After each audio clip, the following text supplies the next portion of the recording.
নমস্কার, ক্যাটালিস্ট চ্যানেলে আপনাকে স্বাগতম। আজ আমরা আমাদের একটি নতুন অধ্যায় শুরু করব। সেটি হচ্ছে একটি সম্পূর্ণ ফুলের গঠন। সেজন্য আমরা আজকে একটি জবা ফুলকে নির্বাচন করেছি। এবার আমরা দেখে নেব জবা ফুলের বিভিন্ন গঠনগুলি। এটি একটি জবা ফুল। এটিকে খুব কাছ থেকে আমরা পর্যবেক্ষণ করছি। দেখা যাচ্ছে জবা ফুলের উপরে পাপড়িগুলি হালকা হলুদ এবং লালের সমন্বয়ে তৈরি, নিচে সবুজ রঙের একটি অংশ। এগুলো একটি পাতার মতো কয়েকটি অংশ জুড়ে জুড়ে তৈরি হয়েছে। নিচের অংশগুলি জোড়া, উপরের অংশগুলি খোলা। তার উপরে 5টি রঙিন পাপড়ি, তার উপর লম্বা পুংকেশর চক্র এবং চতুর্থ স্তবক গর্ভকেশর চক্র। আমরা পরপর স্তবকগুলি দেখে নেব।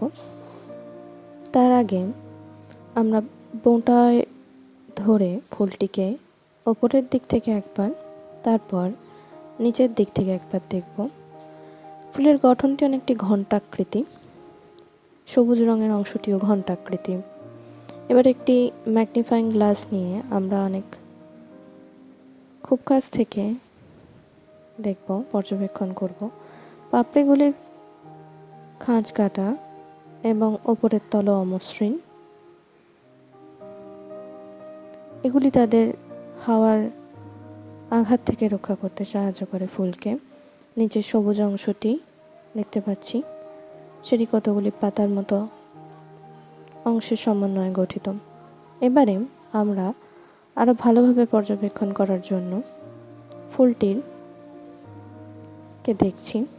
নিচের এই পাতার মতো সবুজ অংশটিকে বলা হয় বৃতি। বৃতির ওপরে ফুলের দ্বিতীয় স্তবক দলমণ্ডল, তার উপর তৃতীয় স্তবক লম্বা ডাঁটি আকৃতির পুংকেশর চক্র এবং তারপর একটি চতুর্থ স্তবক গর্ভকেশর চক্র, উপরের ঝুঁটির মতো অংশগুলি। এই যে নিচের অংশটি, নিচের যে সবুজ অংশটি বৃতি, সবুজ অংশটি নিচে আরও ছোট ছোট রডের মতো কিছু অংশ বেরিয়ে আছে। এগুলিকে বলা হয় উপবৃতি। জবা ফুলের 5টির বেশি উপবৃতি থাকে, যেগুলি বর্তমানে দেখা চলছে।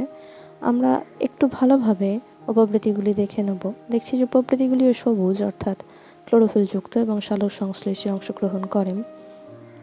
উপবৃতির উপরে বৃতি, উপর থেকে দেখলে সবুজ রঙের বৃতিগুলি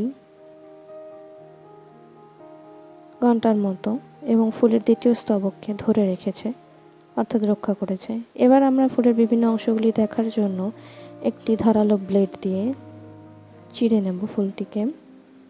আমরা ফুলের বৃতি অংশটি আলাদা করার চেষ্টা করছি। এটি প্রথম স্তবক। খুব যত্ন সহকারে বৃতিটিকে আলাদা করছি। এই যে সবুজ রঙের অংশ বৃতি, এটি অবশ্যই ক্লোরোফিলযুক্ত এবং সেজন্য সালোক সংশ্লেষ করে। এবং ফুলের দ্বিতীয় অংশ, দ্বিতীয় স্তবক অর্থাৎ দলমণ্ডলকে আলাদা করে রাখলাম। এবার আমরা বৃতি অংশটি দেখে নেব, যেটি অনেকগুলি সবুজ অংশ দিয়ে গঠিত এবং ঠিক ফুলের বোঁটার উপরেই এটির অবস্থান। আলাদা করে নিলাম বোঁটাটিকে। এই অংশে দলমণ্ডলটি আটকানো থাকে। বৃতিটিকে নিয়ে আমরা দেখছি প্রকৃতিগুলিও গায়ে লেগে আছে। এই যে 5টি পাতার মতো অংশ, এগুলিকে বলা হয় বৃত্তাংশ। জবা ফুলের 5টি বৃত্তাংশ আমরা দেখে নিলাম। এরপরে দ্বিতীয় স্তবক অর্থাৎ দলমণ্ডল, তার প্রত্যেকটি অংশকে একটি পাপড়ি বলা হয়, সেগুলিকে আলাদা করছি। জবা ফুলের মোট 5টি পাপড়ি থাকে। এই 5টি পাপড়ি রঙিন এবং সেই জন্য পরাগ সংযোগে সহায়তা করে কীটপতঙ্গকে আকৃষ্ট করার মাধ্যমে, এবং ফুলের বাকি 2টি স্তবক পুংকেশর চক্র এবং গর্ভকেশর চক্রকে বাইরের আঘাতসমূহ থেকে রক্ষা করে। এবার আমরা ফুলের তৃতীয় এবং চতুর্থ স্তবকটিকে ভালো করে দেখার জন্য পুংকেশর চক্র অর্থাৎ দ্বিতীয় স্তবকের ডাঁটিটি হালকা করে কেটে নিচ্ছি। খুবই যত্ন সহকারে।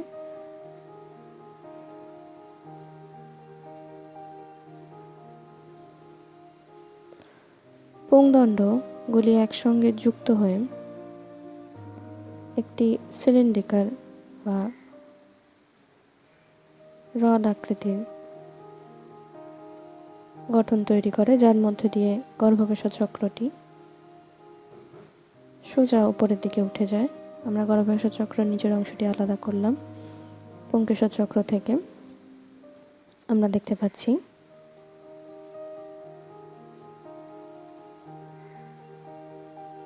খুবই যত্ন সহকারে গর্ভকেশর চক্রটির আলাদা করা হচ্ছে।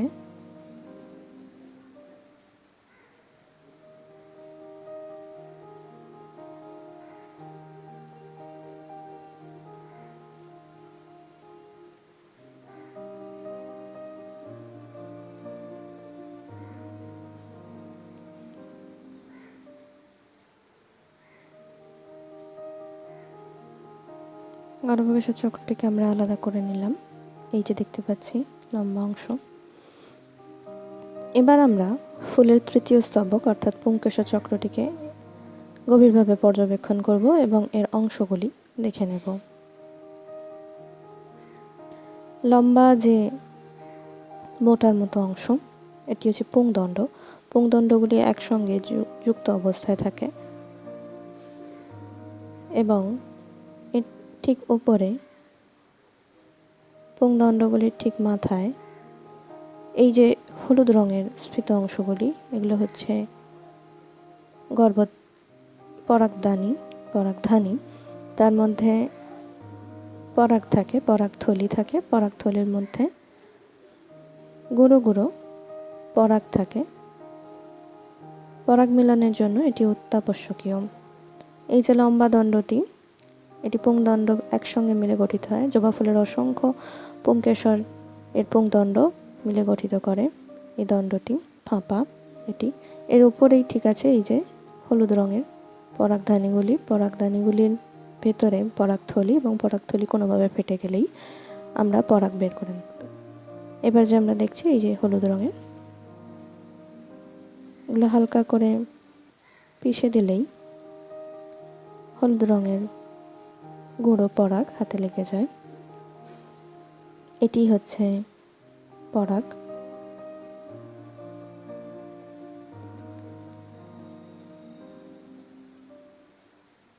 এরপরে আমরা চতুর্থ স্তবকটিকে দেখে নেব, অর্থাৎ গর্ভকেশর চক্র। গর্ভকেশর চক্রটি দেখলেই বোঝা যাচ্ছে এটি তিনটি অংশ। নিচের অংশটি, তারপরে একটি রড আকৃতির অংশ, তারপরে মাথায় জটির মতো 5টি অংশ।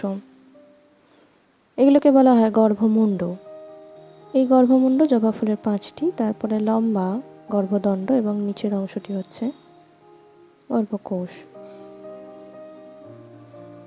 এই গর্ভমুণ্ডগুলিকে আমরা একটু গভীরভাবে পর্যবেক্ষণ করে দেখছি যে 5টি অংশ এবং 5টি মাথায় ভেলভেট ধরনের অংশ হচ্ছে আসলে পরাগ এর উপর উঠে সংযুক্ত হওয়ার জন্য এখানে স্থাপিত হয়। এরপরে লম্বা গর্ভদণ্ড, গর্ভদণ্ডের নিচে গর্ভাশয়, গর্ভকোষ, গর্ভাশয়ের মধ্যে ডিম্বক থাকে। এই যে স্ফীত অংশটি হচ্ছে গর্ভকোষ। এই 3টি অংশ দিয়ে গর্ভকেশর চক্র তৈরি। 4টি ফুলের অংশ বৃতি, দলমণ্ডল, পুংকেশর চক্র এবং গর্ভকেশর চক্র। সম্পূর্ণ ফুলের গঠন এই। আমাদের চ্যানেলটি ভালো লাগলে অবশ্যই সাবস্ক্রাইব এবং শেয়ার করবেন। ধন্যবাদ।